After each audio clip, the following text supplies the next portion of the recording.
today's beading lesson, we're going to make adjustable charm bracelets. Take a look at these. They're so easy to make, and you'll just want to make a stack. And what makes them really special is, besides being adjustable that everyone can wear, you can also choose any type of charms that you want to personalize it. So I have some alphabet charms there. I use some initial letters and different motifs. I love the little lotus. There's the hand, and also, you can also use some phrases to make bangles like this one, where you actually connect a plate to the front. And this one is more of a standard traditional type of bangle that isn't adjustable. And I'll show you how to make both types. Now we're going to use the bracelet jig. And this is a special piece that allows you to work in the round. And you place the pegs inside to make different kinds of patterns. And it works really well for this particular kind of bracelet, but you can also use it to make other kinds of bracelets. And it gives you this round surface that you can also use to make other kinds of rounded wire components.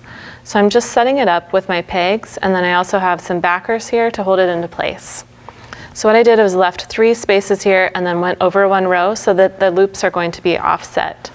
Now I'm just going to take my wire and loop it around the jig. I'll hold it in place here, wrap it around, and then I'm actually going to turn the jig itself when I get to my next loop. So I'll wrap the wire all the way around and bring it between. You want your wires to be parallel between the 2 pegs. Then I'm turning the jig so that I can make my second loop.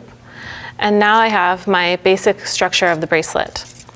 And this is using 16 gauge wire, and you can use any type of wire that will hold its shape when you're working. So you could use 12, 14, you can also use a thicker type of wire that's not copper. So you might use a German style wire or some other type of metal. You can also use this brass, gives it a really nice look too. So you want to trim your loops. And then what you're going to do is take your piece, you might need to size it again. You can also use something smaller here, like if you have a lint roller, glue bottle, any kind of thing to bring your size down if you want to. Make it a little bit more smaller and also a little bit more circular as you're working with it. Then what you're going to do is take your pliers and turn your loops at a 90-degree angle. Just want to turn it in like this, and on both ends. You're going to turn your other loop in. Then you're going to hook one over the other wire and then close it up with your pliers by just bending that shut. You kind of stand it up there. Then you're going to bring your other wire, but first go ahead and add your charms.